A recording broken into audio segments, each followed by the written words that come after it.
Hello, Y10s. I'm going to be running through what you need to do for this week's work. This lesson format is pretty similar to what you've been doing for the last few weeks, and we've now entered the last act of Romeo and Juliet, so we're looking at Act 5. So if you have a copy of Romeo and Juliet, you may want to read through the whole act again, or probably look at it online. I know we've sent it out before.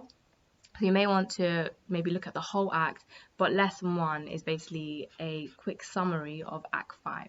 So lesson 1 is to kind of re-jog your memory on Act 5. So read the summary carefully, ensuring that you understand how the play ends. Think about the fact that it's going to be obviously in chronological order. Think about the order of events. Think about exactly what's happening in the end of the play.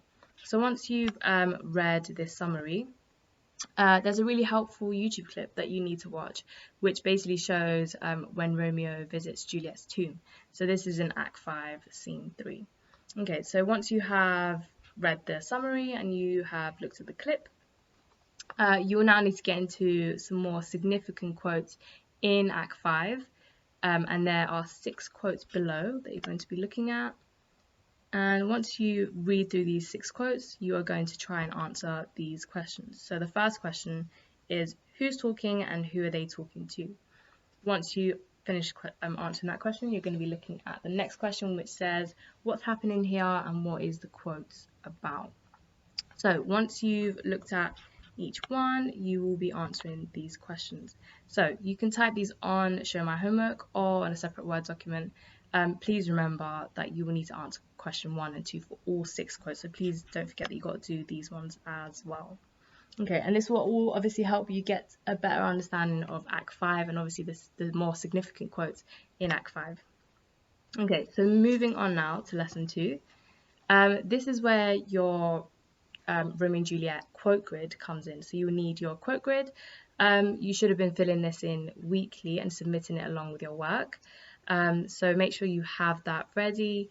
And what you need to do here is you will need to take the 6 quotes above, so these 6 quotes that we've just looked at, and you need to carefully think about which characters and themes you think it fits best in. So you're basically going to use your grid and fill them in. So use your usual format when it comes to uploading this. If you usually take a picture and upload it, make sure you do so. And if you do it on PowerPoint, then please upload that as well. If you are doing it on, then taking a picture of it, please make sure that it's clear and that we can see exactly which one you've placed in each grid. Okay, so moving on to lesson 3. What you need to do now is we need to look at this exam question. So we're focusing on an exam question on Act 5, and in preparation for this, we will now have a look at the question. And this is the exam question, but we also have some questions that basically will help us to understand how to answer the exam question. So first things first, you need to read the extract. And this is from Act 5, Scene 3, and at this point in the play, Capulet and Montague have learned that both Romeo and Juliet are dead. So have a read through and a very thorough read through of this extract to get a sense of the conversation between the two families after they find out obviously that both their children have died. And you can obviously kind of get a sense of what's happening. And this is really significant because this is the very last scene and it is the very end of the play. So really focus on what the message is here. Think about the interactions between the two families and the overall commentary that we get at the end from the prince, because these are all really, really significant and important. Okay, so let's look at the exam question now. It says, starting with this extract, explore how Shakespeare presents fate in Romeo and Juliet. Write about how Shakespeare presents fate in this extract, how Shakespeare presents fate in the play as a whole.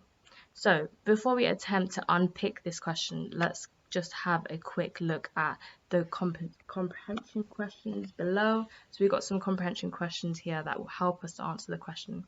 Okay, so let's break it down. So you will firstly need to pick 3 quotes from the extract that you think will help you to answer the exam question.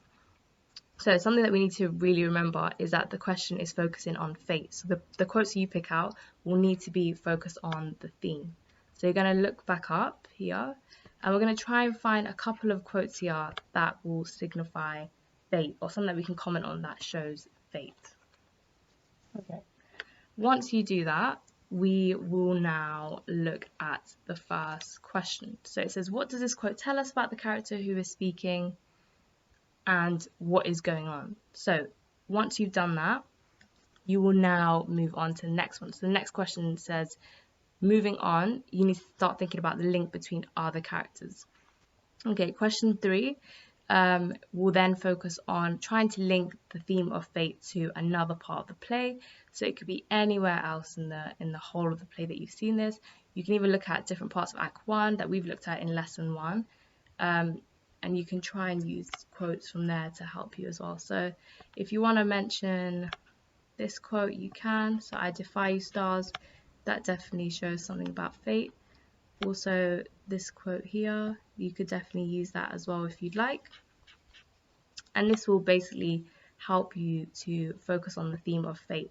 Remember, this could also be anywhere else in the play, absolutely anywhere else that you've seen fate. So we've seen fate coming up and it's a reoccurring theme. So try and see if you can remember another place in the play that shows this. Okay, so moving on to question 4, you now need to consider how relevant you think it is to the theme that you've placed it under in your grid. So this would basically make sure that you have the right theme in the right place. Okay, question 5 focuses on the big ideas on the theme. So what is the big ideas about and what does it suggest to us? Okay, and question 6 finally is basically focusing on the specific details of the quote. So we're looking at language analysis, so any language features that you could pick out or techniques that you could pick out, or around quotes and structure. So thinking about analysis of the way that it's set out or the structural features surrounding it. And you also need to consider if it's powerful or significant and why. Okay, so once you've done all of these questions and you've got a good sense of what's happening in this extract, as a challenge, and this would be really, really good if you did this, it would be good if you can attempt or have a go at actually answering the question.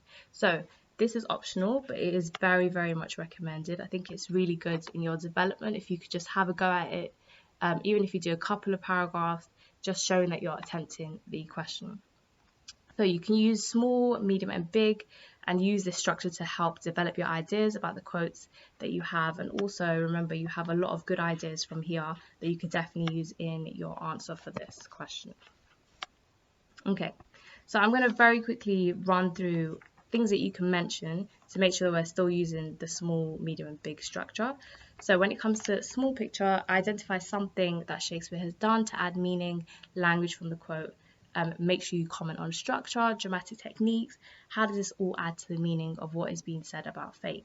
Also, thinking about medium picture, you can start thinking about any similarities or differences about fate earlier in the play. Could you connect it to a specific example? And when you're thinking about the big picture, how does all of this now link to ideas outside of the play? So think about Shakespeare's message to us. What is he trying to tell us? Think about the audience and who he's actually directing this to, about the key themes that you see coming up. So we're looking at fate specifically here. Do contextual factors and do they actually shape the message? So you're looking at historical and cultural ideas. Does this shape the message that he's trying to portray to us? So you can basically try and consider all of these things and try and break it down when you're actually answering the question. Okay, Y10, I hope this was really, really helpful. If you have any further questions or you're stuck on anything, please make sure that you let your teacher know, and I will see you next time.